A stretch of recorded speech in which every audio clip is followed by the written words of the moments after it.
We're back here on Chasing Checkers, ESPN 1025, the game, streaming on the Game Nashville app. And I told you this was going to be the Busch Brothers show. And we had Kurt earlier on the show. And now we say hello to the two-time champion, Kyle Busch. Kyle, appreciate you taking the time. How you doing? Yeah, I'm doing well. Thank you very much. How about yourself?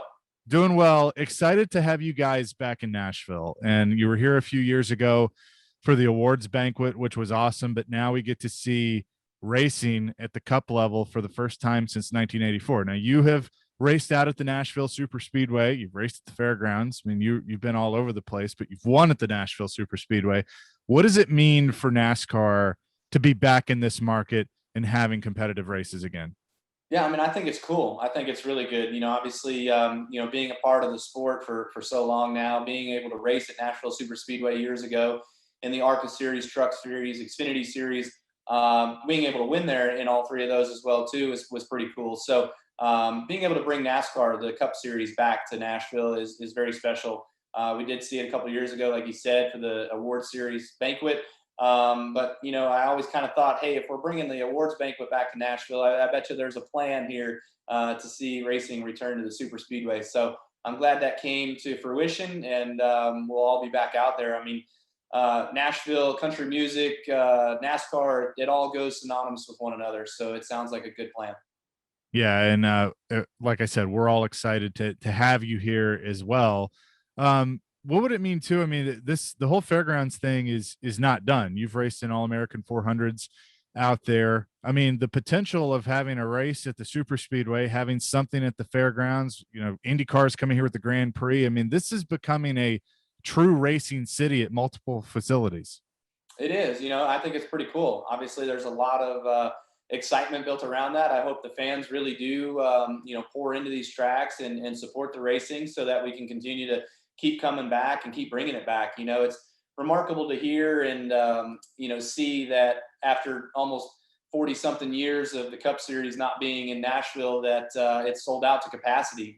Tickets at the Nashville Super Speedway are gone for the Cup race, but yet there's still some that remain for the NASCAR Xfinity Series and the Camping World Truck Series. So I'll be running in the Xfinity Series race on Saturday with my M&M Supra, and then I'll be in the Cup Series race, obviously, on Sunday with the Pedigree Toyota Camry. So looking forward to that and being there with a full weekend of racing. Yeah, it's going to be fun, and I figured you would do more than one race because that's what you do. Over 200 wins across the three national series. I mean, like anything with a steering wheel, you get in and you're competitive and you win. How do you keep those juices flowing of checking things off the list? You're a two-time Cup Series champion. What's kind of next for you and keeps you chasing after these goals year after year? Well, I mean, to me, I think the Daytona 500 is obviously kind of the highest on the bucket list of a race that I haven't won yet that I want to win.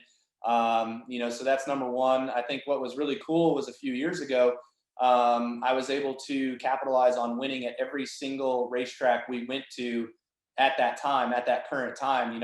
I checked it off, and that was pretty cool. Not even Richard Petty, Jimmy Johnson, Dale Earnhardt, Jeff Gordon, none of the sports greats have ever done that. So that one felt really, really good. But now that we've been to different venues, I've got to pick up back where I was and get to winning. So hopefully we can cross Nashville off at the first time when we get there and win the inaugural event there with the Cup Series cars. And, got to get back on the winning ways of going to Road America later this year. I missed out on COTA. Thought we had a shot to win that one earlier this year, but didn't come through. So, that would be something cool to get back on. Yeah, what was the whole racing in the rain like? It was crazy on TV. I can't imagine what it was like behind the wheel. Yeah, the racing in the sprinkle was fine. The racing in the heavy downpour was not so good. It was really, really hard to see. Just our cars, I don't know if it's the tire and the water or our cars or what, but they just put up such a spray that, man, you can't see anything. So it was hard to see a guy in front of you, whether he was 4 feet, 10 feet, whatever. It was, they would just disappear as you would start picking up speed. I mentioned having your brother on earlier, and I asked him, racing against you and being competitive, and you guys growing up in racing. But now it's family is different for you because Brexton is racing and starting his career at a very young age. What's that been like of being dad and trying to mentor him and also let him have fun at the same time? Yeah, it's been good. I mean, I've definitely enjoyed it, and It hasn't even been a year yet since he started. It was 10 months ago or so when we first got into a race car and had him start racing. And not too long into the year, he was winning in the cadet class and winning some races there. This year, we've bumped him up and moved him up a class, and he just won his first beginner box stock race, is what it's called, 2 weeks ago, and he's finished second this year, fourth a couple times. So he's been picking up on it. But the patience of the dad has definitely been a struggle. I see the improvement and we're going in the right direction. And then it's like there's a reset day, and it's like, oh, okay, got to start over, and you got to kind of go up and again and build his confidence again after finishing, or having a bad night or whatever it might be. But no, he's doing really good. And what's cool too is like off the track, when he's away from the track and we're at home and I'm watching races on YouTube or watching races on TV or whatever, and he's asking me questions about it. He's invested in it as well too, and really picking up a lot more on it. So it seems as though he's becoming a racer himself. And just the other night, I was like, hey, do you want to go up with your mom and read some books before bed, or do you want to watch some race videos of the tracks that we're going to race at this summer? He's going to go run in Wisconsin and Illinois and Iowa and stuff like that. And he was like, I want to see some of those tracks. I want to watch race videos. So mom got left out for the night, but no, it's been fun. Now, you don't like finishing second, as we all know. How does he react when he comes up just a little bit short? And believe it or not, he's worse. Really? Yeah, yeah. He'll be leading a race or something like that, and he'll get passed for the lead, and he'll do a crossover and get the guy back, and the guy will cross him over and get him back. And they did that like 3 or 4 times the other night. And he ended up finishing second, but you could just kind of tell about halfway through when he couldn't figure out how to get back by the guy, he started to lose ground to him. Like he kind of started to not give up a little bit, but you could tell he felt defeated.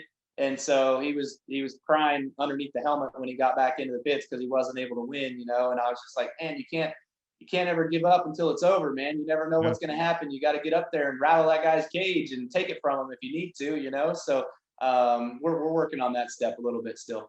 Yeah, he'll get to the point like you and Larson at Chicago, I think it was a few years ago. That was fantastic. And I remember what you said when you got out of the car. And I got on this show and I said, I have no problem with what Kyle said of that's the type of racing and that you want to see as a race fan. And that's where your personality comes into play and what this sport needs. And the fans coming back, seeing that again, whether they boo you or cheer you. I know that has to feel good to have that back at the track of where they can decide, do they like Rowdy and how he rolls, or do they not? That's got to be cool.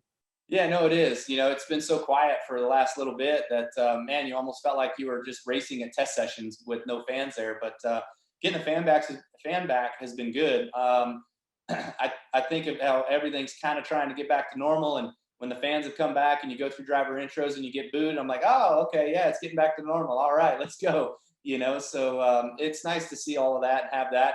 Obviously, being able to sell these races to capacity has been good. Having many of these tracks start opening up to full capacity again for the summer months and leading on into the end of the year is going to be great for all of us as a sport, as well as many of the other sports too. Something with the fans, I observed with you a couple of years ago. I was in Atlanta and I was with a buddy and we were hanging out before driver intros and all of you walked through. And I watched you stop at everyone that had M&Ms or any of your gear on, take a picture, sign an autograph. I mean, you got a schedule, you got to get on stage. But I noticed that you made it a point. Anybody that was a member of Rowdy Nation, you stopped. And I have respected that about you ever since then, of that you acknowledge the people that acknowledge you. Yeah, no doubt. That's right. They're going through supporting me and being a part of Rowdy Nation, and we love that, and them cheering us on and backing us each and every week, whether we're winning, whether we're losing. Obviously, we want to be winning. We know what that feels like, so that's a good feeling. Everybody enjoys those days more than the other ones. But yeah, it just the ones that carry your gear to put up with the rest of them, they obviously deserve more than the rest of the drivers can give to their fans. So taking care of those guys is what it's all about. So we appreciate them. Something I wanted to ask you about, clearly you run for Joe Gibbs Racing now and have done a lot of winning, but you started your career for Rick Hendrick in that 5 car. To see him break that record, being the all-time winningest owner, in NASCAR. You have a couple of those in your career. What, and I know you have said it time and time again, you still have a lot of friends over there. What did that mean to see him do that? No, it's special. I think anytime you're able to set records, break records, beat records, whatever it might be, I think it's obviously a huge testament to how long guys have been able to sustain their business in the sport. I think that's one thing. I look at Rick as being one of those mentors of our sport and one of the great owners of our sport. My tenure there was a bit short lived, I feel like, but Rick and I have remained friends over the years, and it's like you said, there's a few guys that still work over there that I'm friends with that I talk to and stuff like that too. So me being a part of that history is remarkable. Obviously, I only had 4 wins, so it wasn't a huge tally, but still to be a part of that was a big deal. And I'd love to see what we could do at Joe Gibbs Racing to catch that, and and maybe one day be able to beat the petty part and still chase the Hendrick part for many years to come. As you guys get ready to come to Nashville, one thing that has been different the last year and a half, no practice, no qualifying. NASCAR is allowing that for new tracks, and so you got to see that at Coda and some places that you're visiting for the first time. How beneficial is that going to be coming to a place like Nashville that you haven't been to in over 10 years, even though you have raced here? You have that advantage over some of these guys, but how big is it going to be able to dial in the car? Yeah, I think it's going to be cool with, like you said, me not being there in 12 years. I don't even remember what it was like the last time I drove there. I remember it was the Xfinity race. I think I won the race, but I'd have to go back and watch the videos of that and remember what exactly the track was like, how the track changed throughout the weekend, look at some of the practices and stuff like that, look at some of the truck races that went down, and just kind of remember the ways of being able to maneuver the track. I mean, the cars change so much anyways, but just having a fresh perspective or an understanding of what you're looking to get yourself into is a big deal. Having practice for that weekend is beneficial. I'm also running the Xfinity race that weekend, so that I'll be practicing in the Xfinity car, qualifying that, practicing the Cup car, qualifying that. So I should have my fair share of experience by the time we get to race time too. So that should all be good. Yeah, absolutely. And the All-Star race this weekend at Texas, first time doing that. It was at Bristol last year. Cool to see them move that event around. What are you expecting from Texas? I don't know. They've got a little different package that we're going there with, but I really don't think it's going to be a whole lot different than what we're used to. I think they're taking away 30, 40 horsepower or something like that, just to kind of get us packed up and closer together a little bit more. They're going to have the PJ1 down on the racetrack. So the bottom groove, the middle groove will hopefully work its way in to where you can run in both of those and be fast. Good side-by-side action. The stages are short, so there's not going to be a whole lot of time for separation. You're going to have to be in a hurry because you have to finish well. There's going to be inversions and all that sort of stuff. And so, there's going to be a lot going on, a lot to pay attention to or be ready for as a competitor, as a team and driver. But as a fan, just watch the race and watch the action. I'm sure it'll be intense. Absolutely. Well, Kyle, this has been a lot of fun. It's good to catch up with you. And best of luck in the All-Star race, and we look forward to seeing you in Nashville. Yeah, appreciate that. Looking forward to it. Thank you, man.